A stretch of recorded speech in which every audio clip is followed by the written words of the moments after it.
Forgiveness. When you hear the word forgiveness, you think, why I gotta forgive? Aren't they the ones who hurt me? But sometimes we don't recognize the power that forgiveness holds. So in today's episode, join us as we chat about the situations and experiences that we have encountered personally. And we would love to enjoy this chat with you. We'll see you soon.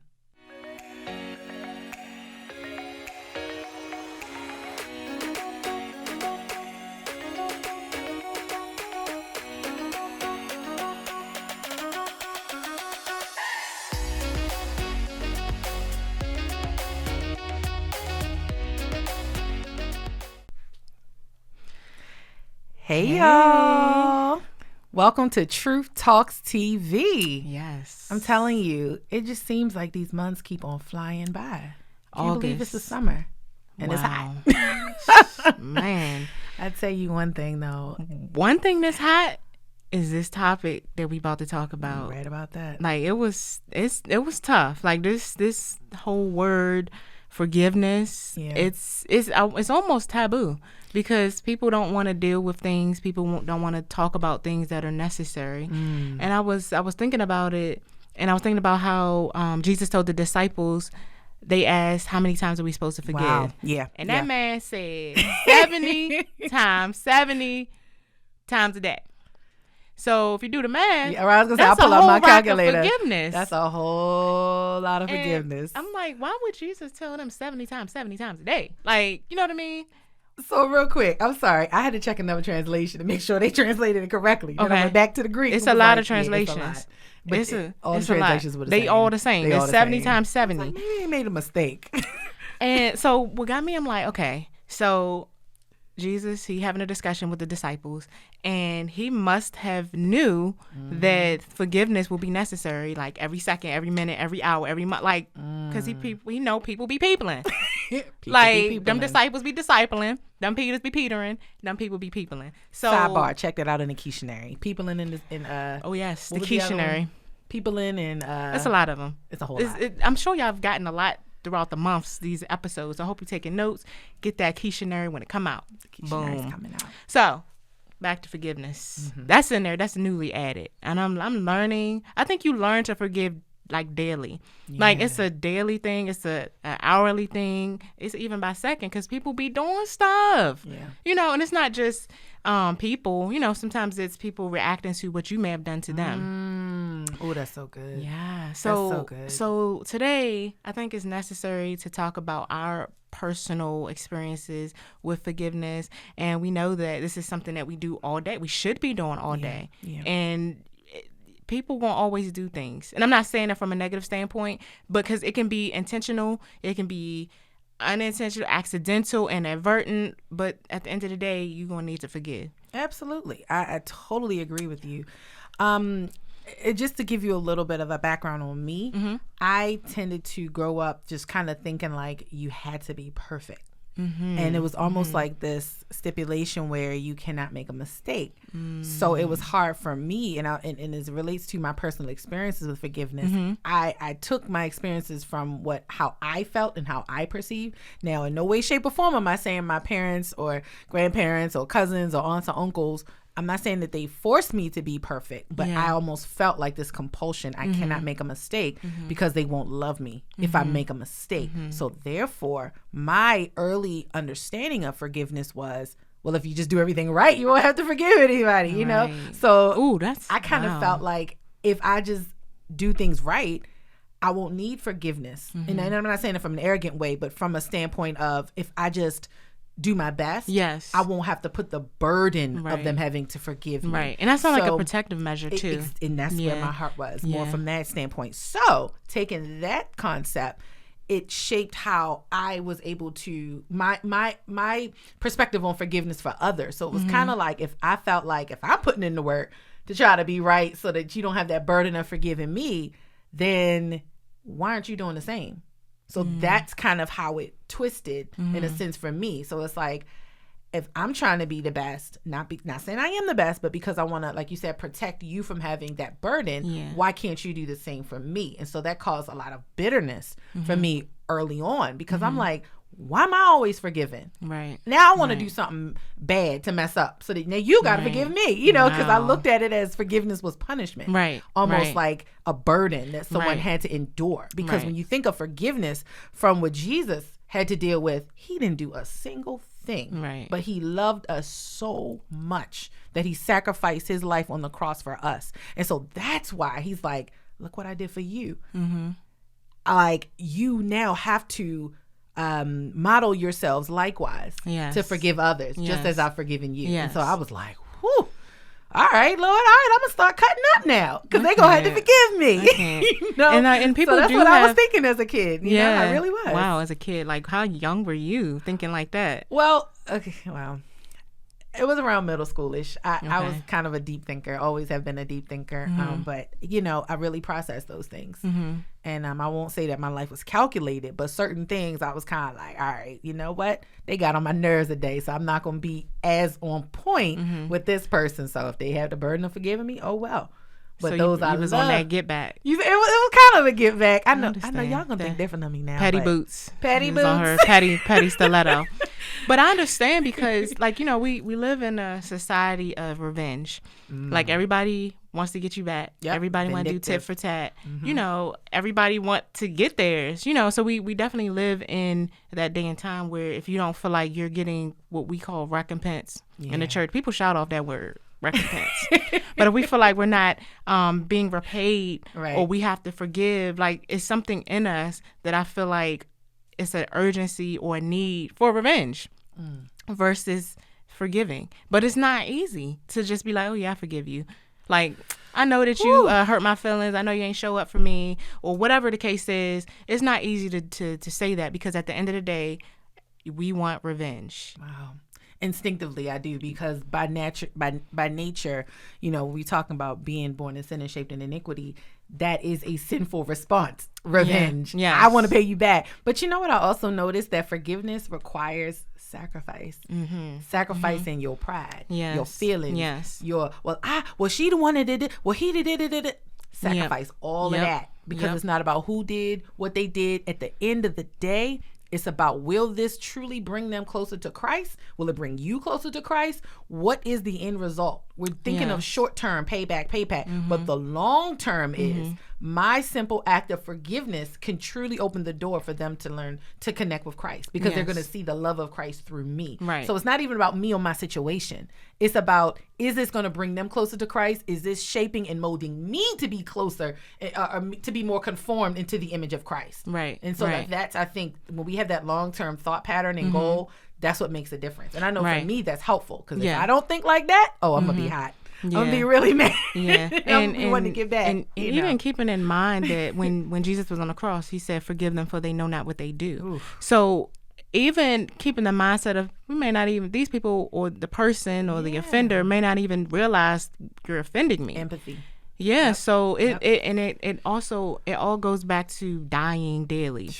Like, have you picked up your cross? Have you died to you?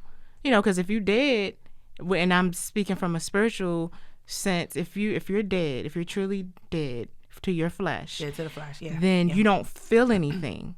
You shouldn't, you know, you shouldn't feel what people do, because it should basically run off you like water on a duck's back. Right. And I'm not saying it's easy, and it's a daily walk. Like, we die daily. Like, we get up every morning to die. Let's unpack that. That's I like that. Unpack. People say that a lot. I'm like, what is this, luggage? That. Like, am I taking out a shirt, some pants? Like, what is this, a Lunchable? Sidebar. I had a Lunchable in a minute, though. I like Lunchables. I used to eat them. Well, sometimes I do every now and then. It's so much sodium in there. I was going to say, it's a lot of sodium. You got to drink some gallons of water. But them pizza Lunchables be on points. The pizza? I don't have the pizza ones. You ain't lived. I never had the pizza one. You know, I forgive you for not having the pizza Lunchable.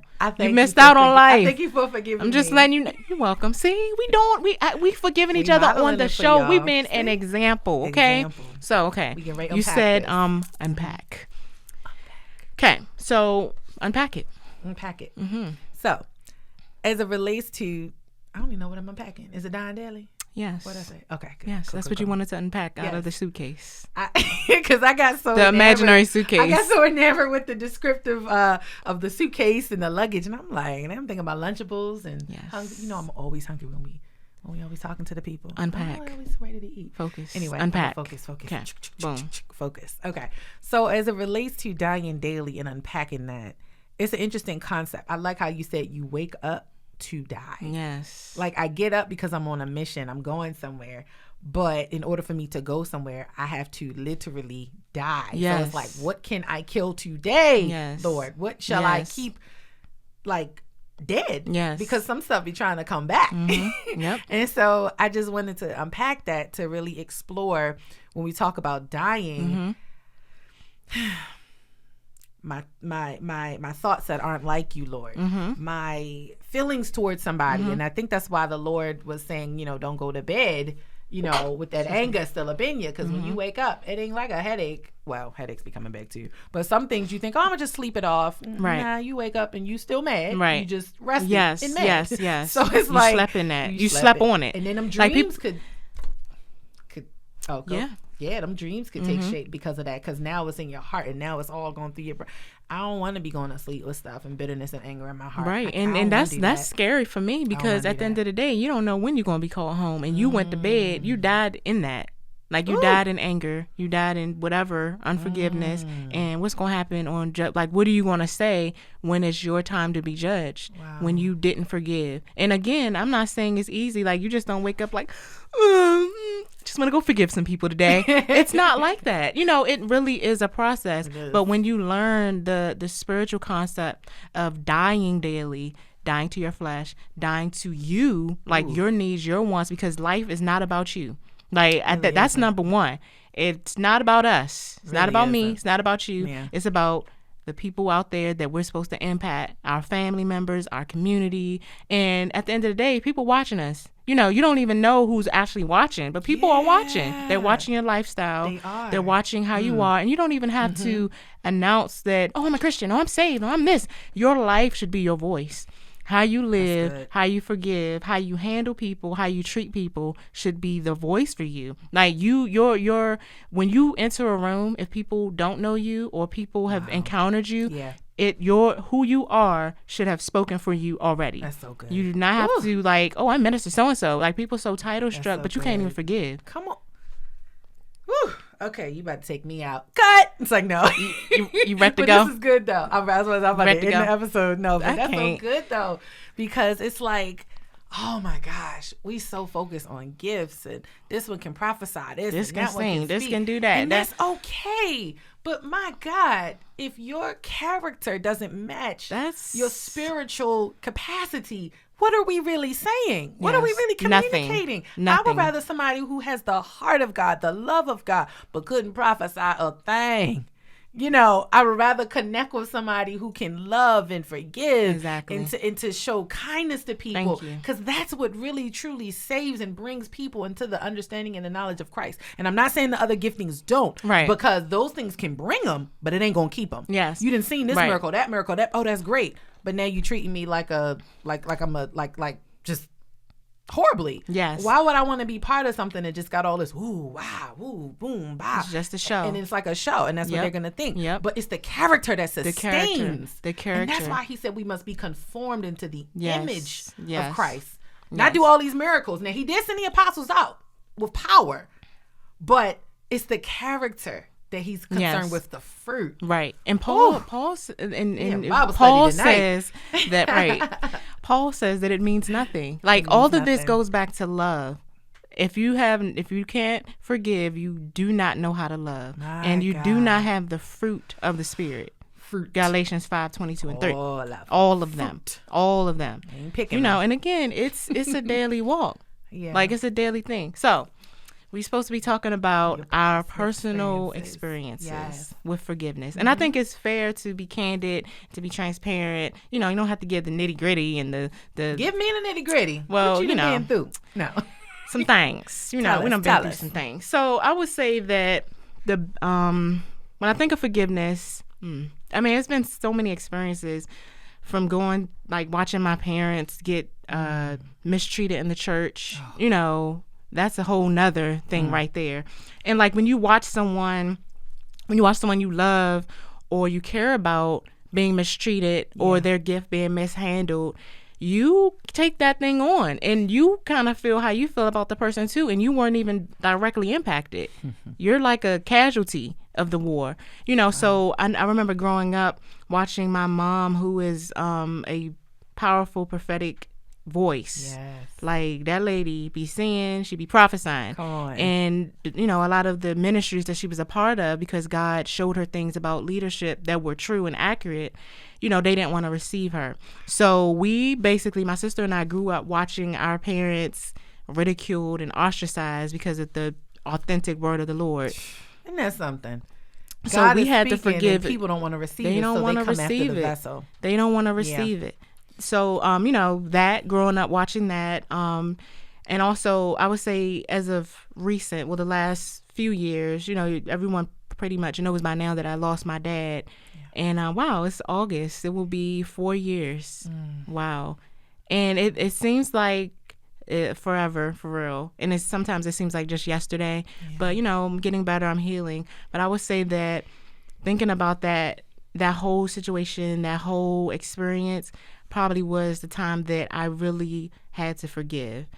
And I'm saying that because when you experience loss, people don't understand. Well, some people don't understand. Some people do.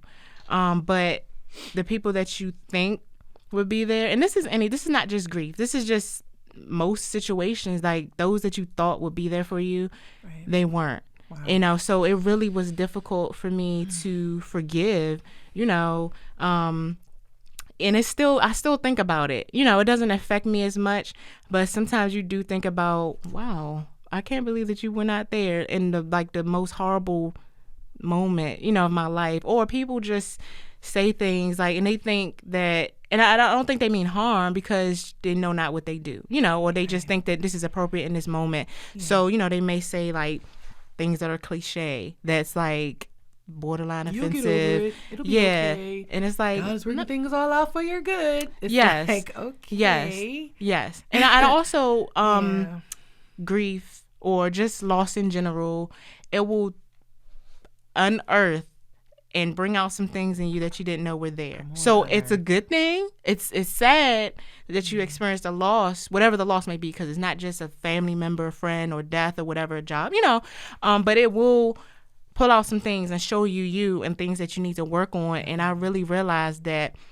forgiveness was a thing that I needed to work on, because I remember being in, people's presence all the time during that time period. And it's like, I'm boiling over. I'm mad, like, because you didn't do X, Y, Z, or, you said this to me, and it's not always an environment to address it. You know what I mean? You can't just be like, you eating cake, like, and then you just flick off, like, you were there, I'm telling you. You can't. Ooh, but that's how I felt. You doing that, but that's how I felt. But it's like you smile in your pain, but unforgiveness is in your heart.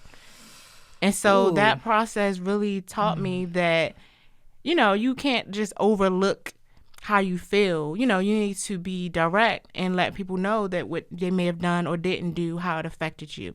So if I had to say that my personal experience with forgiveness, or what it was, I would say one of the greatest things was when I lost my dad.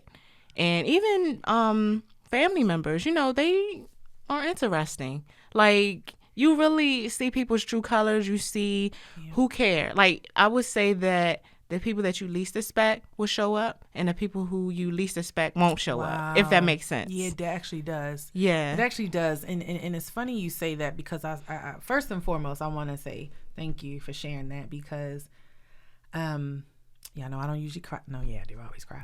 But that was I got a frog in my throat. I'm like, I don't want to cry. Like, and I mean, it is what it is. You've seen the good side of us. You see the bubbly. You seen everything, and we're just being real and raw. And I think that's what this is about. Yes, our authenticity. we talking truth. We talking truth. Yes. But I personally want to say thank you for being so transparent and just sharing your truth, because I know that wasn't easy to say, but I know that somebody who's watching could say, man, I can connect with that. Yes. And that was a hard truth you had to share, Kiki. Yes. That was hard. Yes. Despite that you had to experience that to see God, I need some more help in this Yeah. area. And even just thinking about it now, it's like, Yeah. I don't feel it strong, but just I still feel it. Yeah. I still feel a way. It's not how I felt before 4 years ago or throughout the process, but I still feel that, wow, like, I can't believe it. Like, you know what I mean? And even my dad, like, he's no longer here, but I had to forgive him for leaving. Wow. So forgiving loved ones who passed and you had no control over that, So anyway. Whew. But that's something we don't always think about, though, but it's real. It's true. Because let's say, when we think about forgiveness, what if the person who we need to forgive is not only, thank you, is no longer with us. And it's like, I'm mad that you're gone, but then I'm mad at you for leaving. Yes. But then I'm mad because they didn't show up, right. because I'm mad that they didn't support. But then and it's just like, right. But then I'm mad, but then I'm mad. It's just layers and layers and layers of mad. And the expectation, I think, is what really drives it. Because just you were speaking, you were like, people you expect to show up, people who you didn't expect. And it's kind of like, I think sometimes expectation fuels our frustration or anger. Yes. And empathy kind of levels it out. Because yes. I wanted you to do this. I wanted you. And then when you flip it around, like, okay, well, maybe they didn't forgive them, for they know not what they do. That is the ultimate that's it. empathy response. That's it. And Jesus was the epitome of that. They know not what they do. They don't know. And it's like, God, I'm trying to remember. But they knew what they did, Lord. They knew what they did. No, because if they really knew what they did, they wouldn't do it. They may be saying it, but they might not understand the implications of what they're doing. Exactly. So I have to take the responsibility to forgive and pray for them. It's on us. Woo, Jesus. And even you mentioned expectations, and this is something I had to learn because, and I see this all the time on social media being shared. Stop expecting you from other people. Wow. And in my mind, you would assume like, well, you should have known, but they didn't know. Either you didn't tell them or you assumed that they should have known. And so you can't hold people accountable for what they don't know or what they didn't do. So change that. I feel like it will help a lot of people if you change your expectations. And I'm not saying expect less. Like I grew up, and I want you to have time to tell your personal. I feel like I'm taking over. Oh, I did. Sorry. I told my personal situation of growing up. About perfection. About perfection, yeah. Okay. You ain't getting no specific stories out of me where I was fighting in class. No, that's okay. Oh, you fought? I did. You seem like you lay hands on people. Like, I do. Why everybody think that? I mean, I do now. Somebody asked me the other day, like, Nicole, what do you do for fun? It was like, oh, she prays. I was like, really, y'all? Because you saved. I mean, I have fun, though. I do more than pray. Okay. I do have a style. Prayer is fun for you. I worship. No. Worship is fun for you. No, I do. I really worship do. Worship is life. But I do have a good time, and I do have a sense of humor, and I do and I'm really silly. I really am. When you're sleepy. She know me, y'all. Yes. I'm gonna play some of the memos I be sending you. So them joints be like 7 minutes. Like that's gonna take up time from the show. Like them joints be long. But they be like 7 minutes and 6 seconds. But I get everything. They turn into a whole like audio where it has to be downloaded to my phone. You know what? I'm gonna just record a memo and play it for the episode. But like this week's episode, this is the only thing that we talking about today. Long memo. Stop. But yeah. So and I forgive you for sending long memos. Really? Yes. I didn't ask for forgiveness for that. But I wanted to forgive you. You should be celebrating. You forgive me for something that I didn't even ask because for. You know not what you do. And I'm gonna still do it. But you know what you do though. Like you know when if you hold your phone for 7 minutes and be talking and then you hit send, you know what you do. Okay. Continue to do. To be continued. Oh to my be gosh. continued. Go ahead with your stories. Oh, this is truth. It's my true stories. Your true stories. Mm-hmm. But yeah, so I mean, like forgiveness is definitely an everyday thing. It is. And going back to expectations, I think that you will definitely lighten the burden of having to forgive if you change your expectations.